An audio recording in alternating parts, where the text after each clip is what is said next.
Good afternoon everyone. আজকের দিনটা ছিল আমার জন্য খুবই স্পেশাল। আজকের দিনটা ছিল 23শে এপ্রিল। কারণ এই দিনটাতেই ফার্স্ট টাইম আমি আমার বড় মেয়ের মুখে প্রথম মা ডাক শুনেছিলাম। কাজেই আজকে ওর জন্মদিন। জন্মদিনে লাঞ্চে স্পেশালে আমি সেভাবে কিছুই বানাইনি। আজকে প্রচণ্ড রোদ গরমে একটু ডাল সেদ্ধ করেছি, দেখতেই পাচ্ছিল। ভাত, 5 রকমের ভাজা, সঙ্গে ছিল কাঁচা পোস্ত বাটা আর ডাল সেদ্ধ আর মাছের কালিয়া, কাতলা মাছের কালিয়া। কারণ বেশি কিছু করিনি। এই দেখো বার্থডে গার্ল কিন্তু রেডি হয়ে বসে গেছে, এইমাত্র স্কুল থেকে এলো। রোদে গরমে একদম নাজেহাল। আর আমাকে যাওয়ার সময় বলেই গেছিলো, মা আমাকে হালকা পাতলা খাবার দেবে, কারণ স্কুলে ফ্রেন্ডদের সঙ্গে ও বার্থডে সেলিব্রেট করেছে। এবার বার্থডে সেলিব্রেট করে ওনাকে কিছুই খিদে নেই। দেখো এই কটা ভাত দিয়েছি, তার সাথেও ও বলে যাচ্ছে যে এত ভাত আমি খাবো না। আবার যাই হোক, আবার খাওয়া দাওয়া করে আবার যাবে ও পড়তে। তা 5 রকমের ভাজার মধ্যে ছিল কুমড়ো ভাজা, ঢ্যাঁড়স ভাজা, পটলও ভেজেছিলাম, কিন্তু পটল ভাজা ও ভালোবাসে না বলে দিইনি। আর গোল গোল করে আলু ভাজা খেতে খুব ভালোবাসে। আর এই দেখো প্রথমেই একদম মাছটাকে তুলে নিয়েছে। এই যে মাছ ভাজা দিয়েছিলাম আর দিয়েছিলাম বেগুন ভাজা। এই যে ও এখন খাচ্ছে।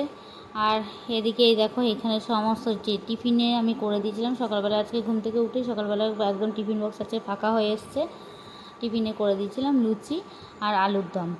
আলুর দমটা নিরামিষই যেহেতু করে দিয়েছিলাম, আর প্রচণ্ড গরম ছিল। এই দেখো আলুর দম, 1 কৌটো আলুর দম দিয়েছিলাম, খানিকটা নাকি ফেরত এসছে, এটুকু নাকি ওরা খেতে পারেনি। এছাড়াও ওর বন্ধুদের আরও বন্ধুরাও অনেক কিছু করে নিয়ে গেছিলো। যে যেটা পেরেছে সে সেটাই করে নিয়ে গেছে। সঙ্গে অনেকগুলো গিফটও নিয়ে এসেছে বাড়িতে দেখছি বন্ধুদের থেকে। আর এই যে ও এখন মজা করে আনন্দ করে এই দেখো বললাম না গোল গোল আলু ভাজা খেতে খুব ভালোবাসে, এই যে গোল গোল আলু ভাজাগুলোকে ও খাচ্ছে। যাই হোক, আর কাঁচা পোস্ত বাটাটা তোমরা বলবে যে কেন দিয়েছি। কাঁচা পোস্ত বাটা ও খেতে খুব ভালোবাসে।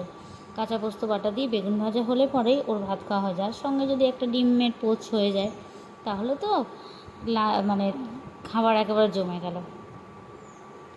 এই দেখো ও এই যে 5 রকমের ভাজা দিয়ে সেই মুখে ভাত যেমন দেয় সেরকম করে সব রকমের 5 রকমের ভাজা, ডাল সমস্ত কিছু দিয়ে মেখে আমাকে বলছে, মা তুমি প্রথম গ্রোসটা খাইয়ে দাও। আমি বললাম, না আজকে তোমার জন্মদিন, আজকে তুমি নিজে হাতে খাও। আমি তো রেগুলারই তুমি ভাত ফেলে যাবে বলে আমি খাইয়ে দিই। যাই হোক, ও খাচ্ছে। আর ওদিকে ছোটোটা তার বাবার কাছে রয়েছে। এদিকে এই যে দেখো আমি যা হোক করে করেছি। আর এই যে সন্ধ্যাবেলায় ও নতুন জামা কাপড় পরে, নতুন এই যে ড্রেসটা ওর বাবা এনে দিয়েছে, ওই ড্রেসটা পরে ও গেছিলো পড়তে।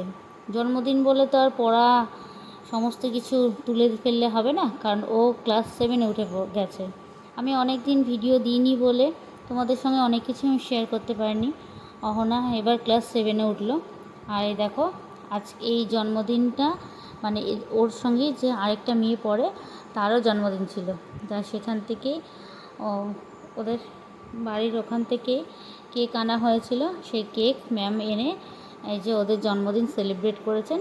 আর এই যে ম্যাম সামনে দিয়ে ঘুরে গেলেন, ম্যামকে যদিও দেখা যায়নি। এই যে দুজনেরই জন্মদিন, আর এমনই দিন যেটা ওই দুটো মেয়েরই জন্মদিন একই দিনে। যদিও এই মেয়েটা ক্লাস 5-এ পড়ে আর আমাদের অহনা ক্লাস 7-এ পড়ে। এই যে সকলকে দিল। এইবার বাড়িতে চলে এসছে। আর এই যে মনগিনিস থেকে নিয়ে এসছে একটা কেক, এগলেস কেক নিয়ে এসছে, কারণ কালকে ও স্কুলে নিয়ে যাবে। এগলেস কেক এই কারণেই নিয়ে যাবে কারণ ওর অনেক বন্ধু আছে যারা ভেজিটেরিয়ান। কাজে ডিম থাকলে পরে কেকের মধ্যে তারা খাবে না, সেই কারণে ও এগলেস কেকই নিয়ে এসেছে। আর এগলেস কেকটা কিন্তু খেতে খুব ভালো ছিল, খুব সুন্দর ছিল। এমন নয় যে কেকের মধ্যে যে এগ নেই বলে যে কেকটা খেতে ভালো লাগছে তা নয়, খুবই ভালো ছিল। আর এদিকে এই দেখো তোমাদেরকে দেখাই, আমার এই যে ছোটো কন্যা এই যে আমার কোলের মধ্যে শুয়ে শুয়ে কুটকুট করে দেখছে যে ও দিদি কী করছে। আর এইদিকে এই যে আমার বড় মেয়ে কেকটাকে বের করার চেষ্টা করছে। বোন হয়ে তো দিদি একেবারে দিদি হয়ে গেল। যাই হোক, অনেকবার চেষ্টা করলো, ঠিকঠাক করে পারলো না বলে ওর বাবা আবার ওকে একটু হেল্প করে দিল। আর এই দেখো এই যে হলো কেকটার লুকস, খুব সুন্দর খেতে ছিল, খুব ভালো ছিল কেকটা খেতে, সত্যি কথাই। আর এই যে চকলেট কেক ছিল। চলো, অহনা এখন কেক কাটিং করবে। আর তোমরা যারা আমার চ্যানেলটাকে সাবস্ক্রাইব করেছো, যারা আমাকে আমাকে ভালোবাসো, তাদেরকে একটু আমি রিকোয়েস্ট করছি যে আমার মেয়ের জন্য ঈশ্বরের কাছে প্রে করো, সে যেন অনেক বড় হয় এবং খুব ভালো ভালো থাকে। যাই হোক, এই দেখো happy birthday Ahana, happy birthday করছে। একা একাই বেচারি কেক কাটছে এবছর, কারণ সেভাবে আমিও পাশে থাকতে পারছি না, আমি ভিডিও করছি। আর ওদিকে এই যে ওর বাবাও ছোট কন্যাকে নিয়ে দাঁড়িয়ে এদিক ওদিক করছে। আর ছোট মেয়েও গরমের মধ্যে পেয়ে পেয়ে করে যাচ্ছে, কেঁদেই যাচ্ছে। তা ও করছে, এবার বোনকে খাওয়াবে বলে খালি বলছে বোনুকে খাওয়াবো করে লাফালাফি করছে। এবার ওর বাবা তো অত কেক পছন্দ করে না, যাই হোক মেয়ে খাওয়াচ্ছে বলে একটুখানি। যাই হোক, আজকের দিনটা আমাদের এইভাবেই কাটলো খুব আনন্দের সহিত। আর রাত্রে আমরা বিরিয়ানি আর চিকেন চাপ খাবো, সেটার ভিডিও করা হয়নি, তোমাদের এইটুকুই ভিডিওটা দিলাম। ভালো থেকো সকলে এবং সাবধানে থেকো গরমের প্রকোপ থেকে। Bye bye.